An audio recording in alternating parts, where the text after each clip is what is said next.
Hola, les saluda el profesor Cristian Tello del curso de Geometría aquí en tu institución TED Innova y te doy la bienvenida al ciclo UNI.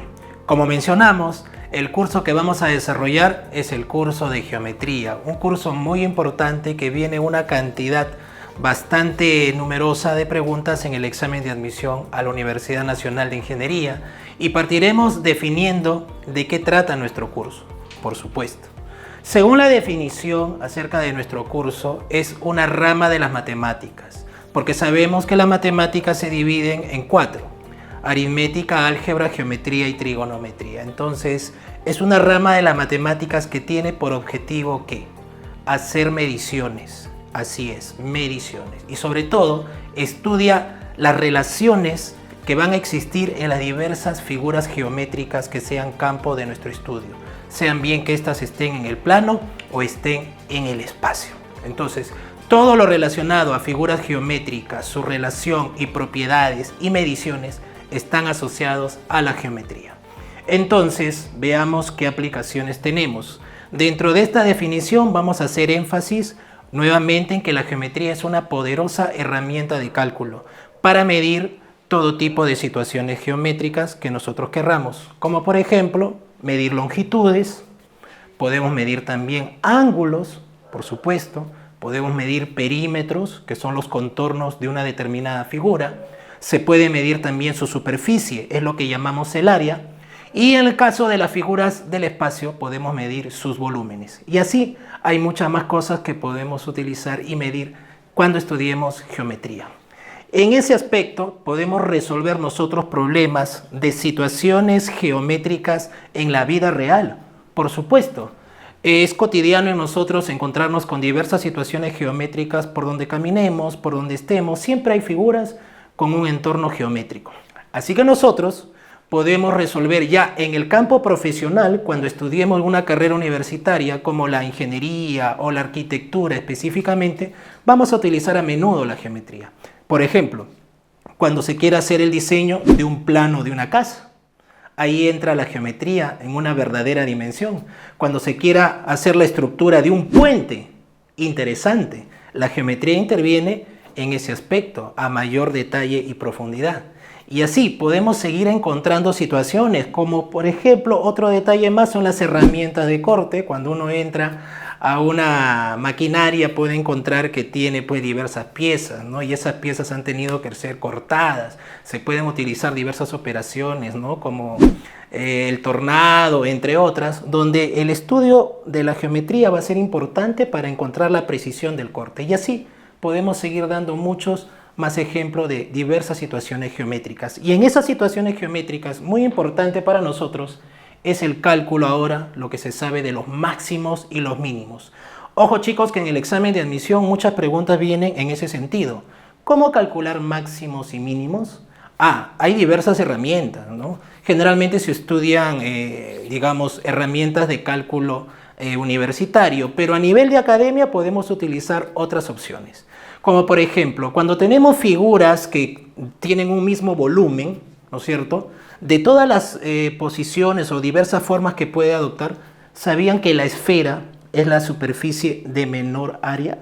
Así es, una esfera adopta la menor área de todas otras con el mismo volumen. Eso se puede encontrar en la gota de agua, por ejemplo. Cuando se cierra un caño, la gota toma la forma esférica, es la mínima superficie. Otro ejemplo en la vida real lo puede encontrar, por ejemplo, también en las abejas, cuando hacen sus panales.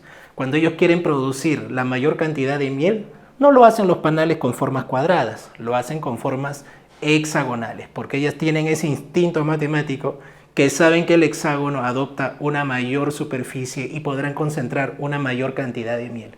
Así también tenemos, ¿no? Qué interesante el caso de las abejas, también tenemos cómo calcular de un punto hacia otro punto la mínima distancia que los separa pasando por una línea, ¿no?, o una recta exterior a ellas. Se sabe que en ese caso la menor de todas las distancias de la suma de esas dos longitudes pasando por dicha superficie será cuando el ángulo de incidencia y de reflexión, así es, sea del mismo valor. Y podremos seguir encontrando más situaciones geométricas de máximos y mínimos. Y de hecho, usted se habrá preguntado, ¿y de dónde nace la geometría? ¿Cuál es su origen? ¿Cómo se empezaron a desarrollar los primeros conceptos geométricos? Para eso tendríamos que hablar, desde luego, de su contexto histórico, ¿no? Etimológicamente, usted debe saber que la geometría nace de la unión de dos vocablos antiguos griegos. Uno de ellos, que es geo, que significa tierra, y metría, que está relacionada a la medición o a la medida. Es decir, que etimológicamente geometría significa medida o medición de la tierra. Y esta etimología tiene que ver, chicos, con el origen, por supuesto. ¿Por qué se le llamó así? Medida o medición de la tierra. Por una razón. Los primeros que desarrollaron los conceptos geométricos en las antiguas civilizaciones fueron los egipcios. Así es, los egipcios. Ellos desarrollaron la geometría, pero de una forma empírica. ¿Qué significa esto? Que es de una forma práctica, simplemente por la experiencia. Así es, no hicieron un estudio científico pormenorizado, solamente por experiencia fueron desarrollando los conceptos geométricos. ¿Y por qué medida de la tierra? Porque en Egipto su territorio está atravesado por el río Nilo, que es la fuente, ¿no?, de donde nace su agricultura y su desarrollo económico. Cada cierto tiempo el río Nilo se desborda, entonces las marcaciones de los terrenos que ellos hacían eran borrados cada cierto tiempo y tenían que volver a marcar. Entonces, en ese afán, ellos fueron aprendiendo a marcar y a hacer los primeros conceptos geométricos. Y miren a qué nivel, hasta construyeron las famosas pirámides de Egipto que se mantienen hasta ahora, ¿no? Las famosas tumbas de los faraones de sus primeras dinastías. Así es, pero la cultura que va a desarrollar matemáticamente ya como una ciencia, ojo con eso, no va a ser los egipcios, sino va a ser la cultura griega, muy importante. Los griegos sí le dieron un carácter formal. Ellos hicieron estudios, realizaron teoremas, hicieron demostraciones y dieron un aporte muy importante. En Grecia, chicos, es donde nace la geometría como una ciencia matemática. Es por eso que los principales representantes van a ser griegos. Recuerde que a lo largo del curso vamos a llevar teoremas y los teoremas van a llevar nombres de griegos, como por ejemplo, teorema de Tales. Tales fue el primero en llegar a Egipto y aprender que allí se desarrollaba este concepto de la geometría y lo llevó a Grecia. Así que él da el famoso teorema de Tales, que lo vamos a estudiar en el capítulo de proporcionalidad de segmentos. Luego tenemos a Pitágoras, otro conocido matemático que fundó la secta pitagórica. Ahí se desarrollaron muchos conceptos geométricos. Fue un gran aporte el que dio Pitágoras definitivamente. Y este teorema que lleva su nombre, teorema de Pitágoras, ha sido la atracción de los matemáticos a través de la historia porque hay acerca de 400 diversas formas de demostrar el teorema de Pitágoras. Bien, también tenemos a Herón, que dio el aporte del cálculo del área de una región triangular en función de sus lados. Tenemos a Platón, los llamados sólidos platónicos o poliedros regulares, son estudiados por primera vez por este matemático filósofo griego. Y definitivamente Euclides, que es considerado el padre de la geometría, escribió su famoso libro Los Elementos y a él se le da la paternidad del curso. También por eso le llamamos geometría euclidiana, ¿no?, en honor a Euclides. Y por supuesto hay más representantes como Menelao, Ptolomeo, Eratóstenes y la lista puede continuar. Pero vamos a seguir ahora con la estructura de nuestro curso. Chicos del ciclo Uni, aquí en TED Innova les saluda el profesor Cristian Tello y seguimos ahora con la estructura del curso. Bien, recordemos que para el examen de admisión nosotros necesitamos conocer principalmente 3 tipos de geometría. La UNI en su prospecto nos plantea el estudio de la geometría plana, la geometría del espacio y también la geometría analítica. Ese es el enfoque que le vamos a dar y la estructura que vamos a trabajar a lo largo de este curso. Con respecto a la geometría plana, bueno, la geometría plana definitivamente estudia figuras geométricas tanto de una como de 2 dimensiones. Si hablamos de figuras de una dimensión, está la línea recta, el segmento, entre otros. ¿Está bien? Y figuras en 2 dimensiones, ¿no? Podemos hablar de los ángulos, luego de polígonos como el triángulo, acá tenemos algunos ejemplos, el cuadrilátero, pero la lista de figuras planas continúa. También tenemos polígonos en general con más de 4 lados, los pentágonos, hexágonos, etc. También está la circunferencia y en fin, podemos estudiar diversas figuras planas, ¿no? Ya en 2 dimensiones.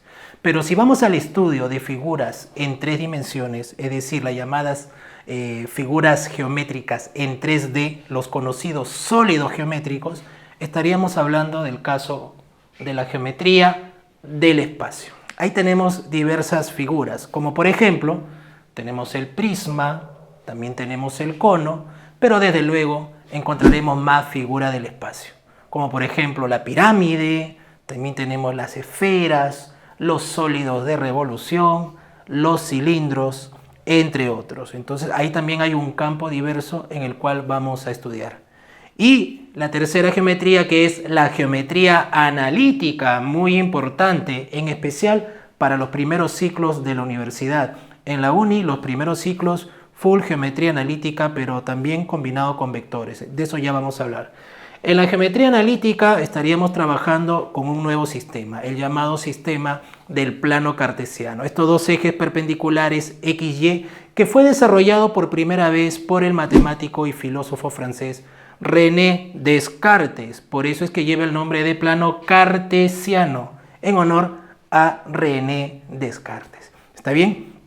Cuando estudiamos geometría analítica, la idea es asociar a cada figura en la cual trabajemos una ecuación algebraica que represente a todos sus puntos. Por eso, cuando lleguemos a la parte de recta, veremos que la ecuación tendrá la forma ax más by más c igual a 0. Si estudiamos otra figura como la circunferencia de centro HK y radio R, conoceremos que la ecuación que representa sus puntos en el plano es x menos h al cuadrado más y menos k al cuadrado igual al radio al cuadrado. En el capítulo explicaremos el porqué de la forma de esta ecuación. Pero hay más figuras. Observe, tenemos las llamadas cónicas. Las cónicas se producen a partir de la intersección de un plano con una superficie cónica. De ahí deriva el nombre. Tenemos entonces a la parábola, a la elipse, a la hipérbola, pero ojo que la uni todavía dentro de sus sílabos está considerando temas como traslación, rotación de coordenadas.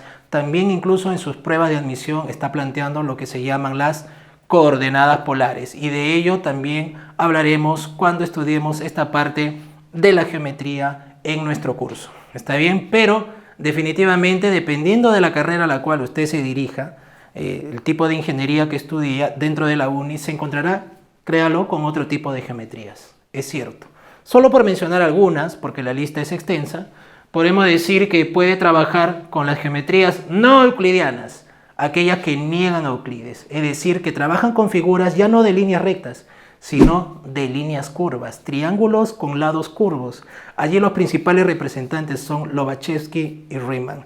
Puede ver entonces situaciones como esta, figuras con lados curvos, geometrías no euclidianas. También va a estudiar definitivamente, porque esto es parte de los estudiantes uni, la llamada geometría descriptiva, que se encarga de estudiar a las figuras en 3 dimensiones y proyectarlas todas en un plano dentro de una representación en 2D. Es todo un caso muy interesante la geometría descriptiva. Tenga idea nada más de la forma que van a tener los ejercicios cuando lleve esta materia.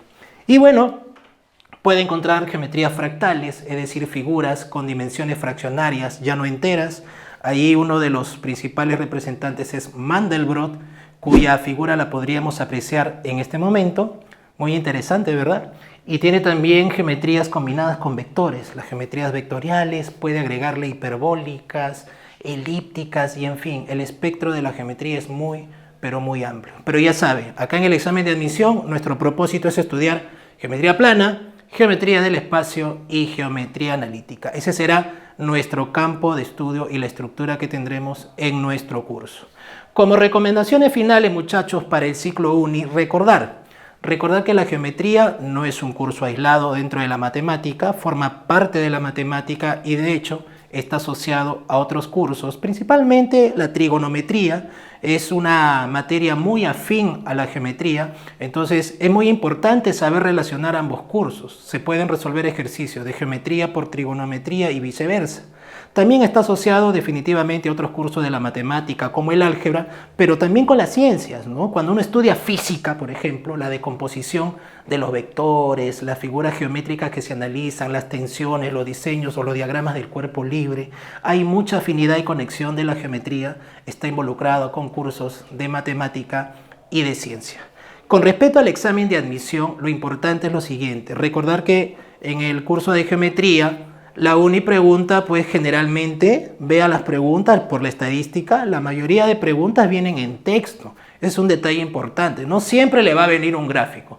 Por eso nosotros aquí vamos a trabajar también mucho con eso de los ejercicios planteados en texto, donde usted tiene que leer, interpretar y hacer un gráfico lo correctamente para poder resolver, ¿no?, la pregunta que le están planteando.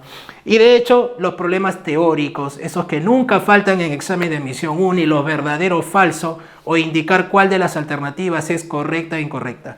Por eso debemos estudiar bien la teoría para que estos tipos de ejercicios los podamos resolver y no tengamos problemas también con los ejercicios de manera práctica, que son aquellos de cálculo.